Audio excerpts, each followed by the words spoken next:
Hello everyone. Welcome back to our channel Nixad Immigration Official. In this guide, I will walk you through the process of completing your Vetassess Skills Assessment application. We'll cover each step in detail, from navigating the online portal to uploading the necessary documentation. To begin, go to the Google search page and type Vetassess Skills Assessment. Once you're on the official Vetassess website, navigate to the top right corner and click the relevant link to access the application portal. From there, select Apply Online and then Ready to start your application. For those applying for permanent residency, PR, be sure to choose the Skills Assessment for Migration option. If this is your first time applying, you will need to register by selecting Sign up as applicant. You will then be prompted to provide your personal information.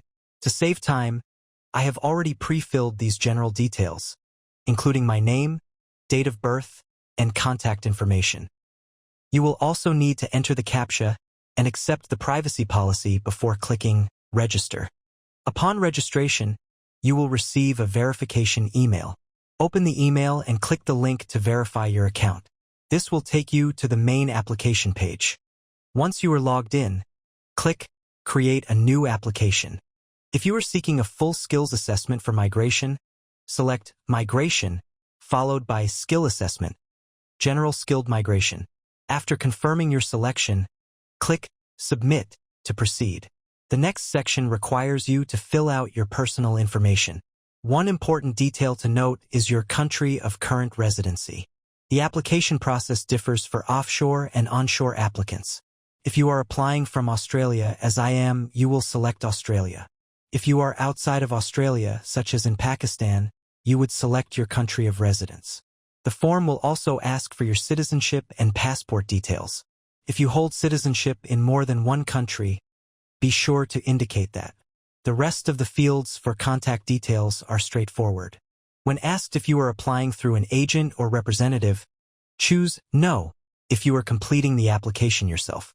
After completing your personal details, the next section is Occupation.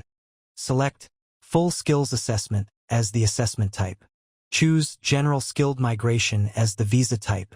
Even for other visa subclasses, such as ENS 186, this option is generally the correct choice. Choose your occupation. For this example, I am selecting Earth Science Technician, along with its corresponding ANZ-SCO code. It's crucial to understand the eligibility criteria for your occupation.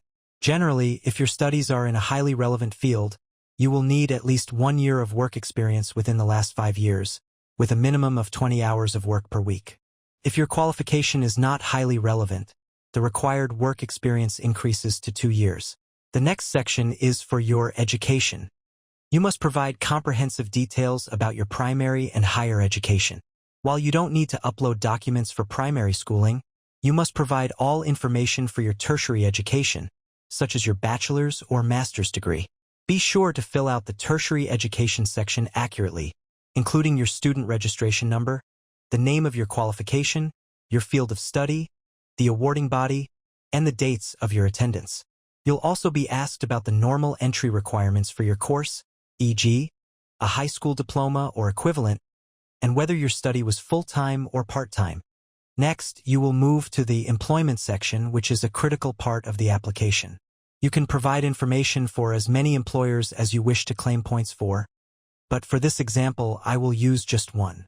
Provide the business name, address, and contact information. For the job details, specify your position, e.g., Earth Science Technician, start date, and whether your employment is ongoing. You must also describe at least 5 of your job responsibilities. Make sure to paraphrase these from the Vetassess website's official descriptions for your occupation rather than copying them directly. This ensures that your duties align with Australian standards. The Documents section is where you will upload all supporting evidence. Remember that all documents must be scanned in color from the originals. The system will show you a list of required documents. You must provide a minimum of 3 identity documents. 1 primary document, such as a passport, and 2 secondary documents, like a national ID or driver's license, are generally sufficient. The system will specify the accepted file formats, e.g., PDF, JPG, PNG, and the maximum file size, which is typically 5 megabytes. Other documents you'll need to upload include your applicant declaration. This must be downloaded from the website, signed by you, scanned, and uploaded. Tertiary education documents. This includes your bachelor's degree certificate and academic transcripts. Employment evidence. This is a key component. I highly recommend providing bank statements showing your salary deposits for the first 3 months and the last 3 months of your employment, as this is strong proof of paid work. Once you have uploaded all the required documents, click Finish Uploading. You can then review your entire application by downloading the application preview PDF to ensure all information is correct. The final step is payment. Review the fees, enter the CAPTCHA, and proceed to the payment page. You will need to provide your credit card details to complete the payment and finalize your application. I hope this guide has provided you with a clear and comprehensive overview of the Vetassess application process. By following these steps and ensuring all your documents are in order, you can confidently submit your application and increase your chances of a positive outcome. If you found this guide helpful, please consider liking and sharing it. Thank you for watching.